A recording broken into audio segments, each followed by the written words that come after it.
is the Fox 5 News Block. This is Hillsdale, New Jersey, where a 2.7 earthquake struck just after noon today. There were no reports of any injuries or damages. And the city's health department reports 2 people have died and dozens diagnosed with Legionnaires' disease in Harlem. Good afternoon, Bianca Peters. Welcome to the News Block. Those stories in a moment, but first, here's a live look outside right now. A little bit hazy out there. Let's bring in Liv Johnson for a first look at the forecast. Hey, Liv.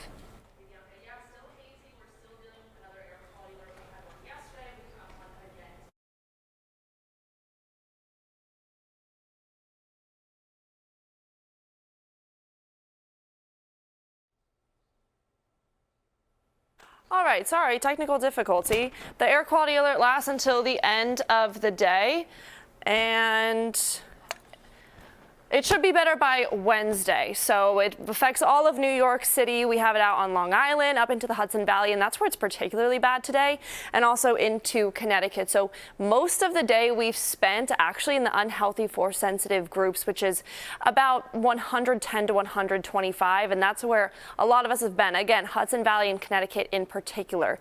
The good news is that we have shifted to an easterly wind. Previously, we had a northerly wind bringing smoke down from those Canadian wildfires, but now the winds are shifting, and as the day goes on, it's going to get a lot better. And into tomorrow, there's not been an air quality alert issued. I don't think there will be one tomorrow. I think we'll be in the clear. Current temperature is 83 degrees in New York City, 82 out on Long Island. We have the same thing for Hartford, 82 also for Poughkeepsie, 84 for Newark, and 83 for Trenton. So we're a little cooler this afternoon, and that's kind of the trend that we're going in for the next few days. Still going to be in the 80s, but we go to mid to lower 80s instead of mid to upper 80s. Dew point temperatures are kicking in. That's another effect of getting this easterly wind. So unfortunately, while it does clear out some of that smoke, it is going to be more humid today and for the next few days. Right now, not too bad. 60 for a dew point is not terrible. Mid 60s to upper 60s is when it starts getting really humid. And then in the 70s, it's pretty unbearable. So for the rest of your week, temperatures again cool down a little bit, but still a couple shower chances, but mostly dry for the next 7 days. Bianca? All right, Liv, sounds good. Thanks so much. Meanwhile, we are following a developing story out of New Jersey. That's where there's been another earthquake. The U.S. Geological Survey confirmed a 2.7 magnitude quake struck just after noon today southwest of Hillsdale. This is a video from a neighborhood in that vicinity. There are no reports of damage. And just last Saturday, a 3.0 magnitude quake rattled Hasbrook Heights, New Jersey. Both earthquakes were felt in other parts of the tri-state as well. Meanwhile, some developing news now out of central Harlem. The city health department says since July 25th, dozens of people have been diagnosed with Legionnaires' disease and 2 people have died. Let's get out to Fox 5's Lisa Evers live in Harlem now with the very latest on this cluster. Lisa. Well, Bianca, we're here at Adam Clayton Powell Boulevard and 135th Street in central Harlem, and people are very worried about what they're hearing. The health department confirming that this is one of the hot zones of concern for Legionnaires' disease, and we've been trying to give them the information that we've gotten from the health department. One of the key points is that the Legionnaires' disease is not contagious from person to person. Now, we've seen outbreaks of Legionnaires' disease in the past here before in the city, but this summer the health department tells us that the Harlem outbreak started about a week and a half ago. So far, 58 people have been diagnosed with the disease, and 2 of those who were diagnosed have died. The health department says people with compromised immune systems, breathing disorders like asthma or lung disease are most at risk. Here's what some of the Harlem residents we spoke to told us. I'm very concerned about it. You know, I have health issues. Yes, I'm very concerned about it. I hope that they're taking care of it and looking into it. The last I heard that it was like 5 area codes that are infected here in Harlem. A lot of warnings are being sent out. A lot of posts are being shared. A lot of group texts between like family and friends to just give a warning and to be mindful and to be aware. Stay drinking water, and just be on top of it. Now, I spoke with Dr. Michelle Morris. She's the city health department's top doctor, and she says that if you're experiencing flu-like symptoms, especially if you're in part of one of the vulnerable populations, people with compromised immune systems, ongoing breathing problems, and issues like that, that you should call your health provider or your doctor right away. And she said if you're uninsured, go to one of the city ERs, and you can be checked out there, and if necessary, given the tests to determine whether or not you do have Legionnaires' disease. She says it's not necessary necessarily fatal, that there are treatments for it, and those treatments are fairly simple once they know what they're dealing with. That's the latest here from Central Harlem. I'm Lisa Evers, Fox 5 News. Bianca, back to you. All right, Lisa, thank you so much. Meanwhile, religious leaders from all different faiths endorsing Eric Adams' re-election campaign today. Adams has been very open about his faith. The religious leaders backing Adams today come as the mayor is working to restore trust with the public following the legal trouble that kept him from running in the Democratic primary earlier this year. The criminal corruption and bribery charges against Adams were dropped at the request of the Trump Justice Department. He also briefly mentioned his criminal case. You don't survive coming through 237 migrants and asylum seekers with not one child or family sleeps on the street, and 90% have taken the next step on their journey, like many of us have. You don't survive lawfare because you're defending your city that you all of a sudden are unjustly prosecuted. That's right. You don't survive all these things because of who I am as Eric Adams. No, it is who God is. That's right. It's who God is. And so if you ever wonder my faith, read through my life. Adams has decided to run as an independent in the general election, but says that he is still a Democrat. Meanwhile, for more in the mayor's race, tune into our new show, Battleground NYC, The Fight for Your Vote. That is where we're following the very latest up-to-the-minute information on the race for New York City mayor. It streams every weeknight at 7 p.m. on the Fox Local app from now until Election Day. Also developing today, the Texas House of Representatives approving civil arrest warrants for Democrats who left the state to block a Republican-favored redistricting plan.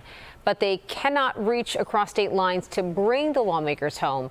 The Democrats have fled to states like Illinois, Massachusetts, and New York, and some of those Democrat governors are threatening redistricting in their own states to fight back. Texas Republicans are trying to diminish the voting power of their own constituents, and in doing so, diminish the rights of Illinoisans and all Americans. Texas' redrawn congressional map was pushed by President Trump just to help the GOP potentially create 5 more Republican seats in Congress before the midterm elections in 2026. Some Republicans argue the Texas redistricting effort is a response to Democratic partisan gerrymandering. Meanwhile, the House Oversight Committee subpoenas the DOJ and the Clintons for files in the sex trafficking investigation into Jeffrey Epstein. This is all part of a congressional probe that lawmakers believe may show links to President Trump and other former top officials. Former President Bill Clinton, former Secretary of State Hillary Clinton, and 8 former top law enforcement officials were also subpoenaed. Meanwhile, Russia is ending a moratorium on intermediate-range missiles as tensions build between Moscow and Washington. It comes as more countries join a NATO initiative to get weapons to Ukraine. Fox News senior foreign affairs correspondent Greg Palkot has more. As Russia ramps up its attacks on Ukraine, officials in Moscow say they are ending a self-imposed moratorium on the deployment of intermediate-range missiles that can fly up to 3,400 miles away. In a statement, Russia's foreign ministry cited U.S. plans to station such missile systems in allied countries, calling it a direct threat to national security. Russia no longer considers itself to be constrained by anything. It has the right to take respective steps if necessary. The move is likely to raise tensions between Moscow and Washington. Last week, President Trump ordered 2 nuclear submarines to deploy near Russian waters after sparring with former Russian President Dmitry Medvedev. He has also imposed a Friday deadline for President Vladimir Putin to reach a peace deal with Ukraine or face massive tariffs. He's of the belief that by lengthening the war, avoiding serious negotiations, it'll frustrate the United States and we will pull our support. Meanwhile, Ukraine is getting a boost on the battlefield. Sweden, Norway, and Denmark say they will together contribute nearly $500 million to fund American-made weapons for Ukraine. On Monday, the Netherlands became the first to join the initiative, pledging around $577 million. In London, Greg Palkot, Fox News. United Nations delegates from more than 170 countries are meeting in Geneva today with the goal of creating a global treaty to combat plastic pollution. The meeting comes after officials sought to create a legally binding document in South Korea last November, but those talks failed. The goal of today's meeting is to target single-use plastics, cut overall plastic production, and phase out certain chemicals. Today, the UN hopes to create a treaty with the official plastic pollution targets for these countries to meet going forward.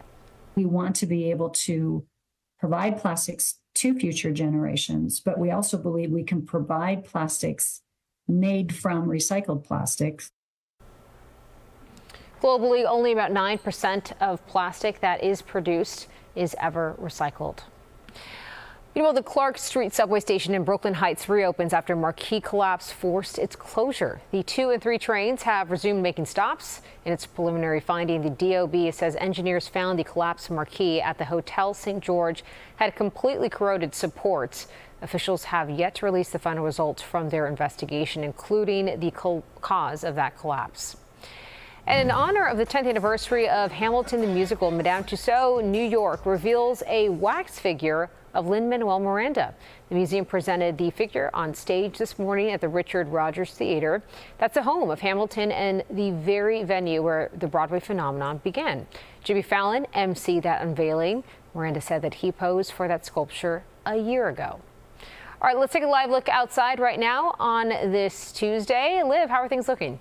Well, it looks like we're going to see some gradual clearing. I mean, still mostly cloudy, but in terms of haze and smoke, things should get better as the afternoon goes on. And definitely tomorrow, we get some relief as far as that's concerned. The rest of your evening will be down into the 70s by 7 a.m. tomorrow. We're still in the 70s for all those overnight hours, so you'll wake up to pretty decent conditions. Another mix of just clouds and sun. And then tomorrow's just a bit cooler, but still in the 80s.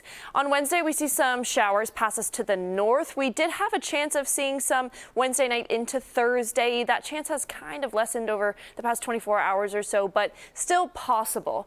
Mainly, though, for the rest of the week, we're just looking at temperatures in the low 80s and another shower chance for our Sunday. Lows tonight, 71 in New York City, but most of the tri-state will be in the mid to upper 60s. And tomorrow, high of 84 in New York City. A little cooler down the shore, New Jersey, just a high of 73, and then 79 if you're out on Long Island. Like I said, we cool down a little bit by the end of the week. Shower chance on Thursday, a really nice Friday, 81 degrees, plenty of sunshine. More clouds on Saturday, but still a pretty decent temperature of 85, and then another shower chance for our Sunday. Bianca? All right, Liv, thanks so much. That's our news block for now. I'm Bianca Peters. Thanks for joining us. Tune into the 5 o'clock news on Fox 5 and right here on Fox Local for all of the day's news as it develops. We'll see you back here tomorrow.